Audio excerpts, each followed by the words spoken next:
Welcome to Focus Today. Steve Johnson in for Perry today. And, it's a very interesting day to talk about a book that has been written by somebody that I don't know that we know that too many popes have written books before. But we're going to talk about this book that is out from Pope Francis with a guy who knows all about it. He's Friar John Jenkins, who is a Vatican spokesperson, but also the president of the University of Notre Dame. It's great to have you with us. Thanks for being here today.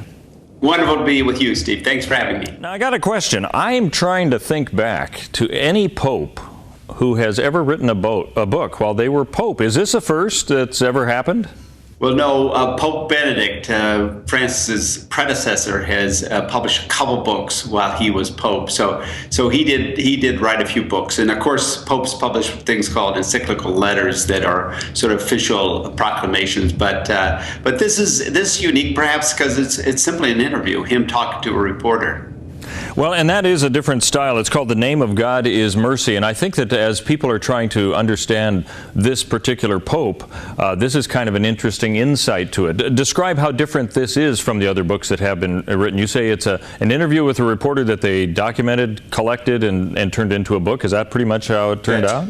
That's correct. And, it's very much Francis's style to approach things this way. I think other popes, they tend to be more formal in their pronouncements, whereas Francis is very much off the cuff. These are obviously conversations he had with the reporter that were just very relaxed, and when he was just saying what was on his mind, not scripted, not stylized. And in that way, you get an insight into the person, not just the message. And that's part of the power of the book. Now, you have met the Pope. Did this book enlighten you to some things you didn't know about him?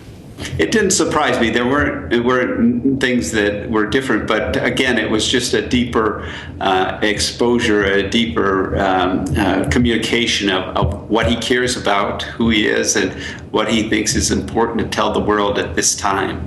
And what would you say that would be summarized for those who haven't read the book? What are some of those top issues? In a way, it's very simple. It's the heart of the Christian message, the heart of the message he preaches as Pope and asks all of us as Catholics, as Christians, preaches the love of God and the mercy of God. There are the 10 Commandments, there are standards, and people are called to those, but the first thing we should talk about is God's mercy. And I think that's the main thing. I think he sees the world as broken.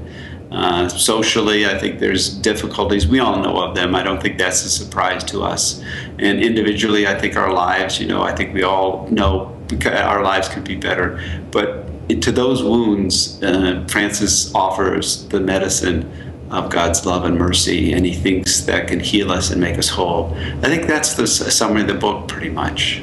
I think that what has happened is the media has always been looking at anything that happens with the Pope to try to say, oh, well, this is the kind of Pope he is going to be, or turning into, or changing. From your perspective, and you're looking at this, do you find that people are trying to, I don't know if I'd say trying to pigeonhole the Pope, but trying to put him in a certain category that maybe is not reflective of who he is?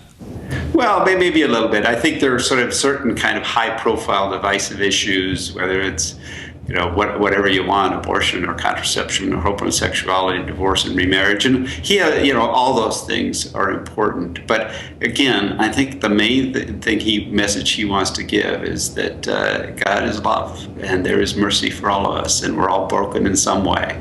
And insofar as we recognize our brokenness, we can be open to experience that love and then have our relationships with others change. So I think that's the main message. People may or may not hear that, but that's what he keeps telling us. Yeah. He's been traveling as so many popes have done that before. Do you see this current pope as being one that is more of a world traveler than the others? But it seems to me that some of the others have done quite as much. I mean, that's just kind of part of the job description, isn't it, of the pope to be traveling? What do you see for him in the future going around the world? Yeah, a little bit. I mean, no one beats Pope John Paul II as the world traveler. I think he did more than anyone, and Pope Benedict did a little less. But this Pope certainly travels a lot. I think he's most concerned about touching people, connecting with people, and that brings him around the world. So I think he's got some trips planned in the future. But I'm just amazed that at 78 years old, he can keep up the schedule he keeps up. You know, I think a lot of people will be looking closer at this book, especially since who would have thought that the Pope would move into at least the realm, whether he wanted it or not, of politics with Donald Trump and all the rest.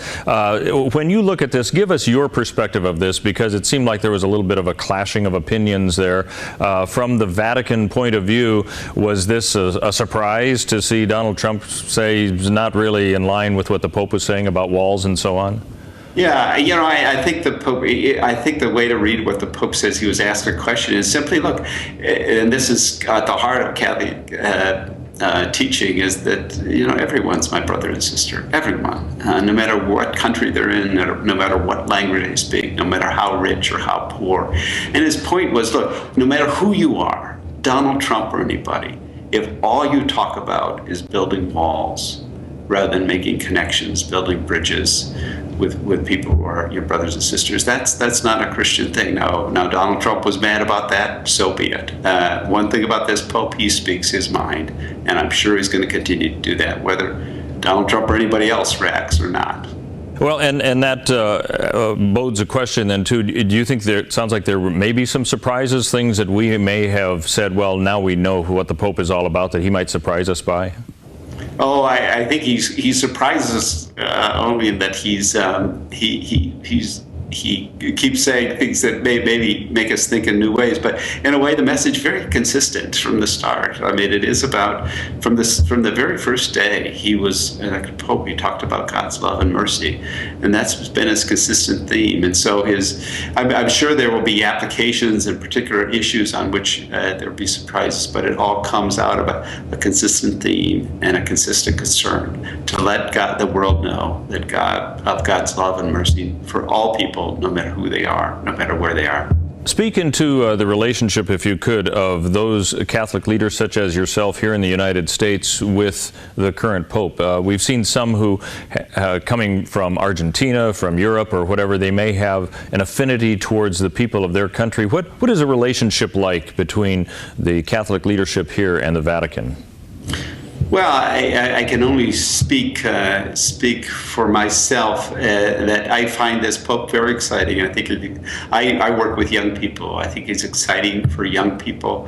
I think they see new possibilities. One thing he does, he makes us uncomfortable, and that's what he should do. He should challenge us, and he challenges people. And if people feel challenged, great. I'm sure he'd say that's great. But you know, we're always struggling to understand what God is calling us to now, and what is God asking us to do. And I think he's helping foment that conversation. And if there's disagreement, there's disagreement. That's how you get to some new insights sometimes. So I think people are overwhelmingly excited about and appreciative of the Pope's leadership.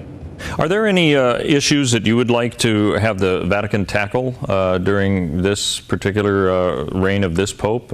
Any topics? You mentioned the youth, how he seems to reach out to them, and of course the book is about mercy. Is there something you'd like to see addressed? Well, I think the Pope has addressed so many issues, and will continue to do so. It's a complex, big world. But I think he'll continue to work hard. I think one issue that he spoke about, he's got so much on his plate, but one issue is just the leadership and contribution of women in the church. I think that's very important. I'm confident he will help us to think more deeply about that. But as I say, there are so many issues he's grappling with now and helping all of us to grapple with. And it sounds like you expect him to be engaged in whatever the issues of society are, and we'll be hearing more from him on whatever those issues are.